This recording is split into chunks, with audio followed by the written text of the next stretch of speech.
4 o'clock a.m., Aegis Ashore, Romania. Inside the Combat Information Center, the pre-dawn silence was broken by a single emergency alarm. On the main tactical display, a streak of light emerged from the darkness. A Russian Kh-101 cruise missile tearing through the sky at Mach 0.7. There was no warning. Its trajectory was unmistakable, aimed straight at the Alliance border. In that moment, only one question hung in the air: would NATO's shield hold? Or was this the second time Russia's war had officially crossed the line? But this was no misfire. It was a message meticulously crafted in Moscow. A test designed to measure NATO's reaction time, rules of engagement, and political will. They were waiting to see if the alliance would falter. What they were about to receive was not a panicked response. It was a battle of networks. You see, the Aegis Ashore site in Romania isn't just an American base. Think of it less as a fortress and more as a single hyper-aware neuron in NATO's vast strategic brain. Its SPY-1 radar doesn't just protect its immediate vicinity, it plugs directly into a unified nervous system. This means the American radar in Romania can provide targeting data for a French frigate in the Black Sea or guide a Spanish F-18 pilot patrolling over the Baltics. Everything is connected, everything talks to everything else. And this is precisely what gives Russian generals nightmares. Because to Moscow, any American system with a powerful radar and a launch tube is a potential offensive threat, no matter how loudly NATO insists it's for a defense. It forces them into a terrifying conclusion. If we cannot blind this network, every tank, every jet, every ship we move near the border will be seen, tracked, and potentially targeted before we can even act. Knowing they can't win a head-on fight, Russia opts for a strategy of deception, a poisoned needle hidden within a swarm of annoyances. The attack begins not with the high-tech cruise missile, but with a wave of cheap, slow, Iranian-designed Shahed drones. They drone across the border, creating dozens of false targets on NATO's screens. They are the strategic equivalent of throwing sand in your opponent's eyes.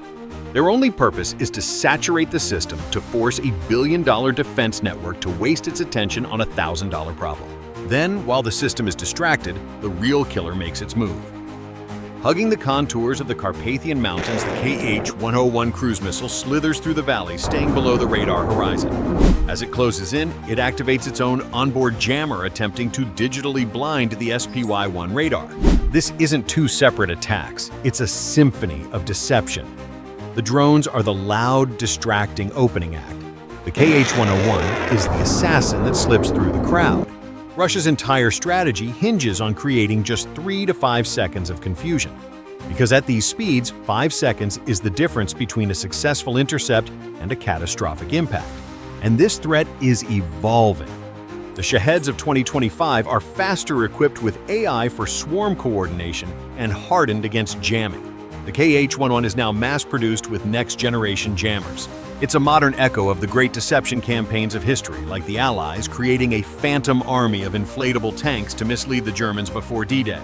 Russia isn't just launching weapons, it's orchestrating a lie, hoping NATO falls for it. Inside the command center, a tactical officer announces, his voice cutting through the tension. Jammer active. The Kh-101 is attempting to blind the SPY-1. This was the moment Russia was betting on, a calculated gamble that their electronic assault, combined with the Shahed drone distraction, would create a fatal window of uncertainty. But NATO was not reacting. They were executing. Miles away, flying a lonely combat air patrol pattern, the pilot of an EA-18G Growler sees a new directive flash on his console. In less than 2 seconds, the aircraft banks hard afterburners, glowing in the dark as it accelerates towards the unfolding electronic battle. Its ALQ-99 jamming pods, dormant moments before, now pulse with latent energy. The Kh-101's strategy is electronic brute force. It tries to scream so loudly that the SPY-1 radar is deafened. But the Growler doesn't scream back. It performs electronic surgery. It isolates the specific frequencies of the missile's own seeker head and fires a pencil-thin beam of targeted energy, the digital equivalent of shining a 10,000 lumen spotlight directly into the attacker's eyes. On the Aegis display, the result is immediate. The smeared red line snaps, then veers wildly. The Kh-101, its internal guidance system now lost in a storm of digital noise, has been rendered impotent. It is a ghost drifting blindly miles off its intended course, neutralized without a single shot being fired. Oh my God! Wow! But the first part of Russia's plan, the swarm of Shahed drones, is still inbound. And this is where NATO demonstrates that it wins not just the battle of technology, but the battle of economics. The Aegis system tracks every single drone, but it doesn't launch its multi-million-dollar interceptors.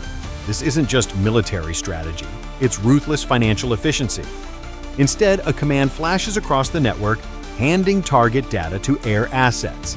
The system acts as the quarterback, seeing the whole field and passing the play to the most effective player. Seconds later, a pair of Romanian F-16s scrambled from their nearby airbase dive from the darkness.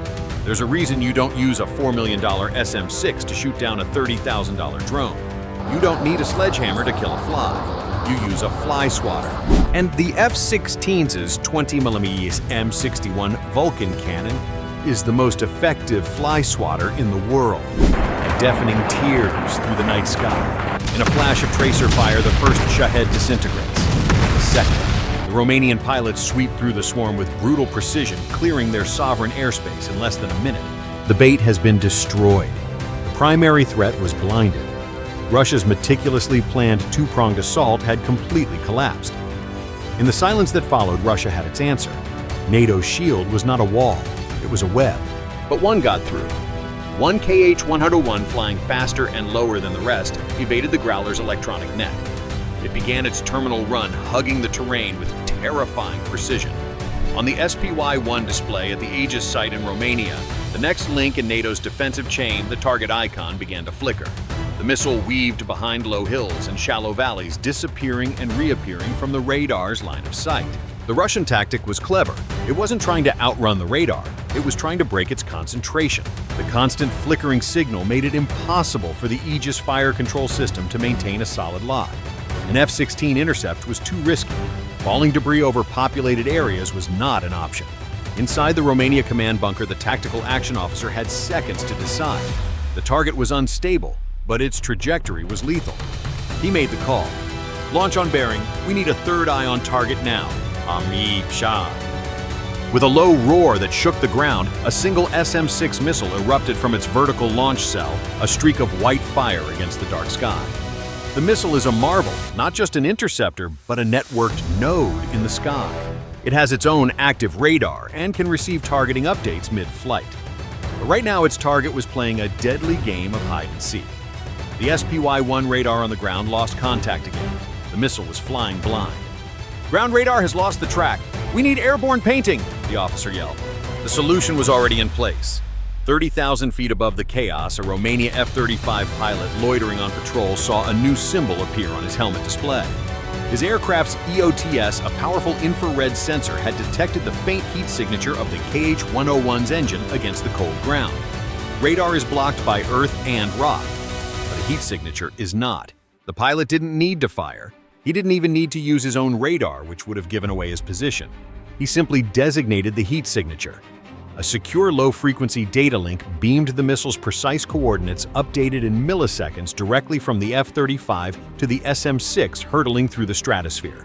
On the graphical display in the command center, a thin blue line connected the F-35 to the inbound SM-6. The missile was no longer blind. It was now seeing through the eyes of a stealth fighter. From the SM-6's perspective, its flight path corrected sharply, adjusting its dive angle based on the steady stream of data from above. It was using the F-35's vision to bypass the terrain that had made its target invisible. As it plunged through the lower atmosphere at over 3 times the speed of sound, the SM-6's own active radar seeker switched on. It no longer needed the F-35. It had its own eyes on the prize. The KH-101 made one final desperate jink into a valley, but it was too late. The SM-6's attack angle was nearly vertical. A brilliant white flash lit up the Romania countryside. The SM-6's directed fragmentation warhead detonated, shredding the Russian missile into metallic dust over a pre-calculated empty field. This wasn't just a victory for a missile or for a radar. It was a victory for the network. The ground radar detected the threat. The stealth fighter guided the weapon. The missile made the kill. When every sensor is connected to every shooter, there is nowhere left to hide. The missile was dust, the immediate threat neutralized. But for NATO, this was just the end of the first act. The real battle, the one that Moscow truly cared about, was about to begin in the diplomatic halls and on the geopolitical chessboard. This wasn't an incident. This was an international crisis. As dawn broke, simulated headlines flashed across secure screens. NATO Article 5 discussed. Russia denies involvement.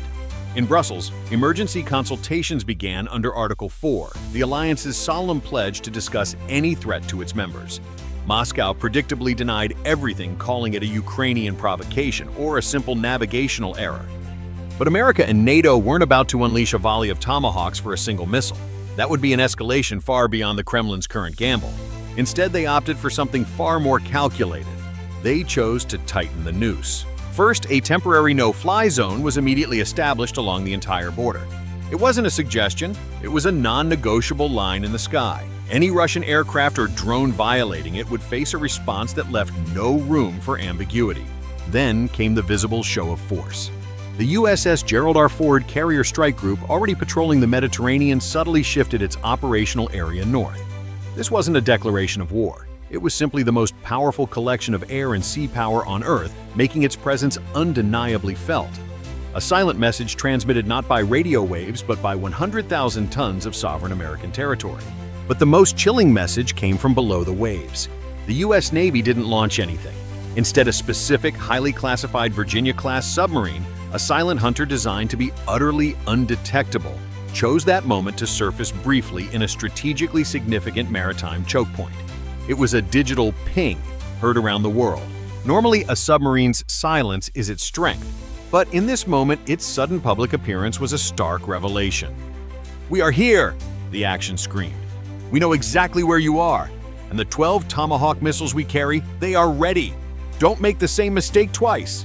This was deterrence executed with surgical precision.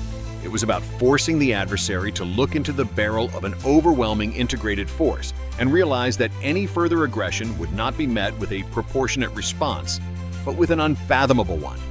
It was a victory not just of kinetic power, but of strategic patience and undeniable capability.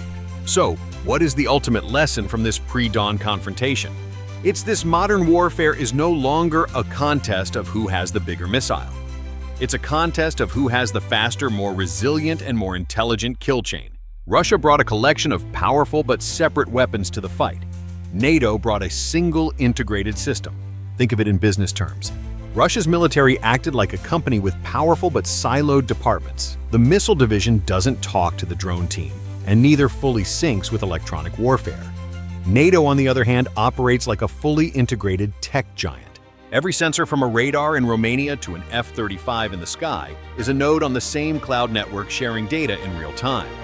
Russia failed not because its weapons lacked power, but because its system was fundamentally outmatched.